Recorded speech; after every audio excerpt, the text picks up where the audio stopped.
Greetings to all from my fellow members and me.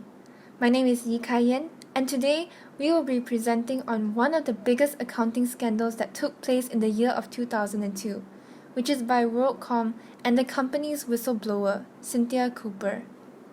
Firstly, I would like to address the first question, which is to determine and explain which stage of Kohlberg's moral development theory has Cynthia Cooper achieved.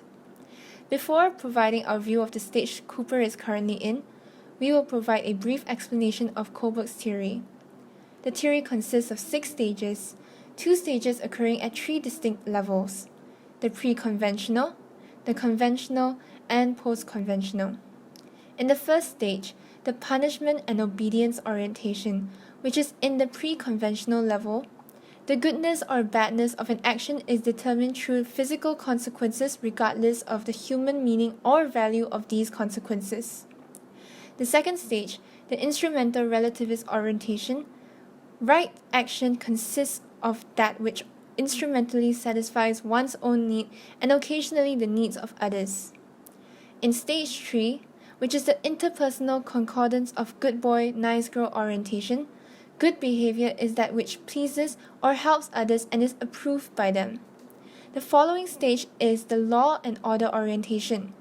Right behavior consists of doing one's duty, showing respect for authority, and maintaining the given social order for its own sake.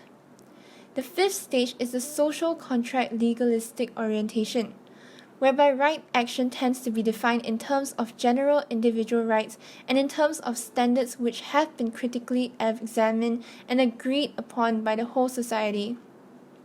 Lastly, the universal ethical principle orientation defines right by the decision of conscience in accord with self-chosen ethical principles, appealing to logical comprehensiveness, universality, and consistency.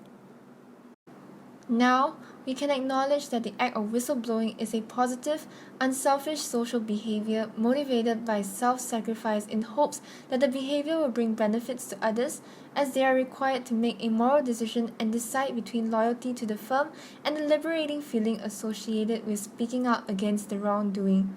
These moral decisions are more likely made by individuals who have an internal locus of control and higher levels of cognitive moral development. In other words, Cooper, who relied on her own cognitive strength to do what's right, is likely to have moral judgment levels aligned with the post-conventional levels of the theory, which can be narrowed down to either stage 5 or 6 of Kohlberg's theory.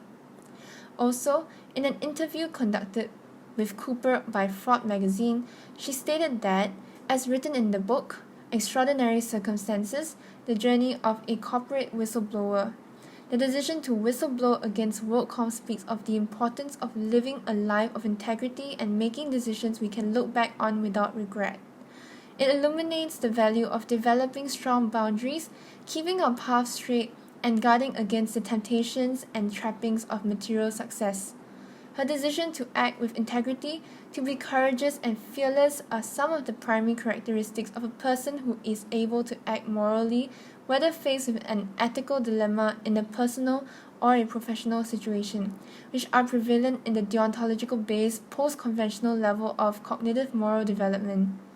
In the interview, she stated that she had to continue investigating her company to search for evidence to be sure that she provides an accurate conclusion in her discovery and avoid false accusation and unnecessary damage to the other's reputation, which illustrates a characteristic of those in the 6th stage, which appeals to the logical comprehensiveness. Lastly, her sense of obligation to the stakeholders that came into play in her decision shows that she is concerned with the dignity and equality of human rights. Thus, my team members and I have concluded that Cynthia Cooper is in the 6th stage of the moral development theory. Hi, I'm Yo Swaning, and I'll be explaining about the characteristics of a whistleblower. First of all, a whistleblower is honest and fearless. He or she has to be courageous and brave enough to expose misconduct. Apart from that, whistleblowing can be a long and drawn-out process and a difficult road to bear. Therefore, tenacity and a fighting spirit is required in order to be determined to go all the way no matter the consequences. In addition, A whistleblower is able to combat retaliation because employers will threaten to fire or suspend a whistleblower. Moreover, a research done by Marcia Misali and Janet Neal found that whistleblowers tend to have higher levels of education, higher salary, and more tenure within the organization. Besides, whistleblowers are more likely to speak out against unethical acts when the violation was blatant. Next, I'll be discussing about the ethical theories applied to Cynthia Cooper. Cynthia Cooper is a good example of someone who used Kantian ethics. By ignoring the requests of her superiors, Ms. Cooper began an investigation into financial transactions occurring at WorldCom. She uncovered the massive fraud that was occurring in the company. This is a Kantian ethic approach because she believed that her actions to discover the fraud would be done by others as part of a universal will under the same set of circumstances. Kantian ethics is also represented in the analysis of her actions because she acted as she felt anyone should do in their situation. She could not imagine what might happen if everyone, including herself, ignored the truth in favor of the prosperity of the lies. So she did what they would expect anyone to do in their place. She exposed the fraud. Apart from that, we will talk about Carol Gilligan's views of Kohlberg's theory and Cynthia's action which undermine Gilligan's views.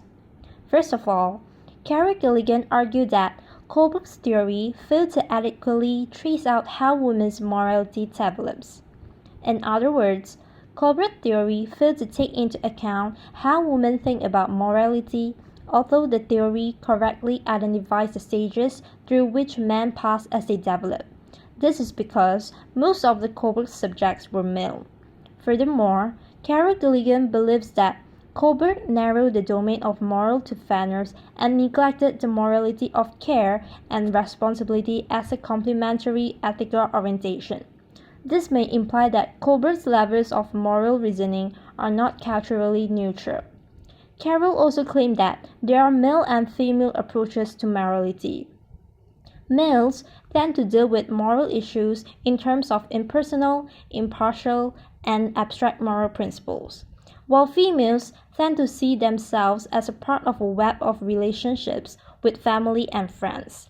When females encounter moral issues, they are concerned with nurturing these relationships, avoiding hurt to under these relationships, and caring for their well-being, which means men think in terms of rules and justice, and women are more inclined to think in terms of caring and relationships.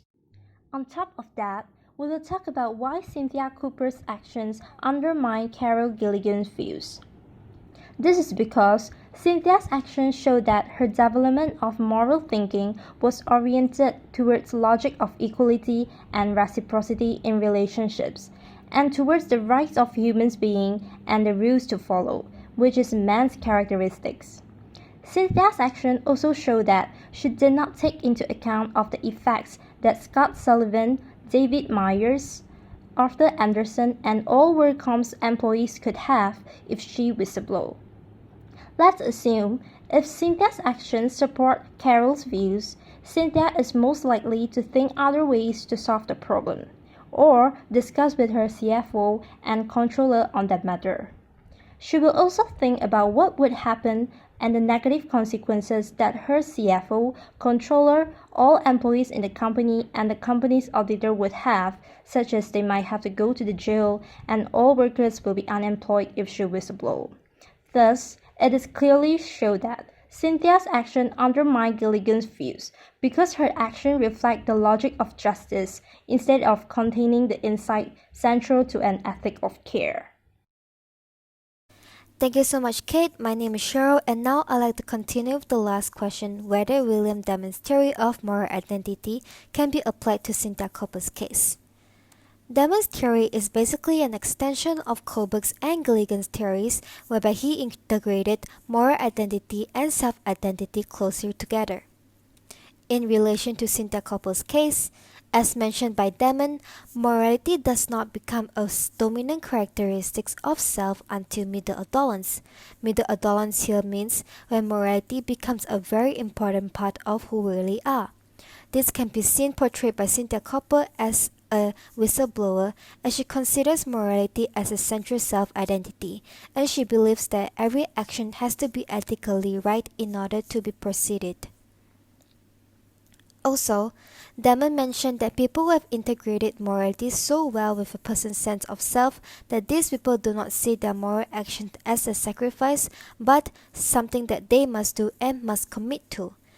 We can take example of what Cynthia Campbell said, whereby she said that the fear of losing my job is secondary to the obligation I felt. We can understand that Cynthia Campbell felt that it is her job to reveal the truth and she must do it, even though she is running the risk of losing her job, but that is not seen as a self-sacrifice, but something that she must do in order to stick with her moral self-identity. As a result, we conclude that Cynthia Campbell fully integrates Damon's theory of moral identity at the maximum level. Thank you.